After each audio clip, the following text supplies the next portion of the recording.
Hi everyone. All right, so for my career profile, I chose the career of family support specialist. These are often found in adoption and foster care.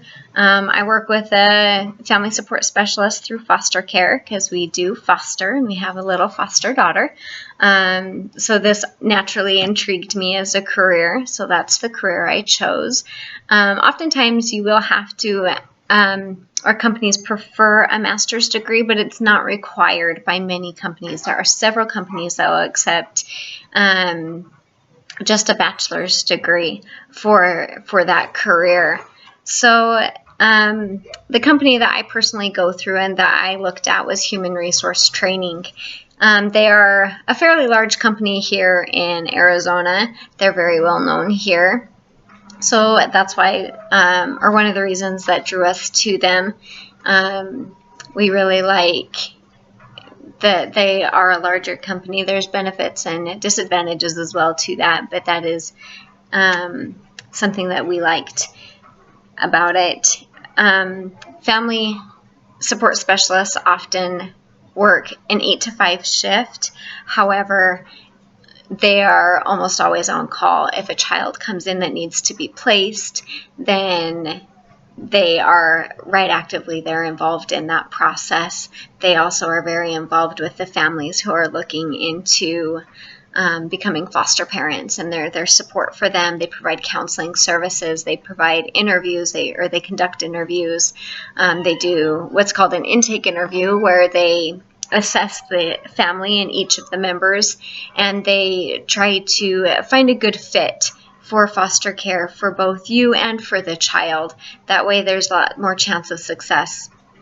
A family support specialist needs to be very aware of the laws of the state as well as federal laws and make sure that their families are all in compliance with that. This includes their home. It also includes the individuals within the home. They have to make sure that all adults have fingerprint clearance cards, a level 1 fingerprint clearance cards. They have to be on top of all those different things. There's a lot to know about laws with a family support specialist. This can be a stressor because it's a lot to know, and a lot of the responsibility is on their shoulders to make sure that their families are in compliance. That can cause a lot of stress, but let's see what else. Sorry. Also making sure the homes are in compliance. They have to make sure that everything's safe. There are pages and pages of rules that each home has to abide by, from the type of fencing they have around pools to the locks that have to be on cabinets, where medicines have to be, even if there's medicines in the fridge, stuff like that. So like I said, that can be a big stressor of the job, as well as it's very demanding on time. The benefits of this job are you typically have insurance. There's also often state benefits that go along with it.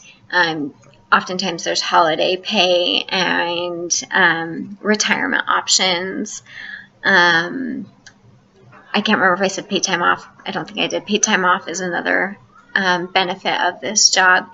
But I think the greatest benefit would be the rewarding atmosphere that you have as you see children that are placed with safe families, and even more so when you have a family that makes changes and completely changes the way they live so that they can then become a safe family and have a safe future for their children. I think that's very, very rewarding, and something that I have talked a lot with my worker about is how rewarding it is to see those families make changes. But when that isn't a possibility and that those circumstances don't arise, then it's very rewarding finding a home for these children that will be safe and a good fit, where these children can feel loved and grow up in a normal environment and find success in this life, even though they were given a rough start. And that's okay. It's a great, rewarding atmosphere to be in. I kind of went over some of the tasks already, but some of the things that I skipped out on is that they do a lot of record keeping. these records are for legal and medical purposes. They keep track of even simple things of the day-to-day activities of the children and stuff like that. Business or starting salary range is $24,000 to $45,000, and experienced salary range is $45,000 to $60,000. There are a few above that, but generally it's within there. It's also expected to increase, and that's a great benefit of this job as well. That's about all the information I have about a family support specialist, and I hope that helps some of you. Talk to you later. Bye.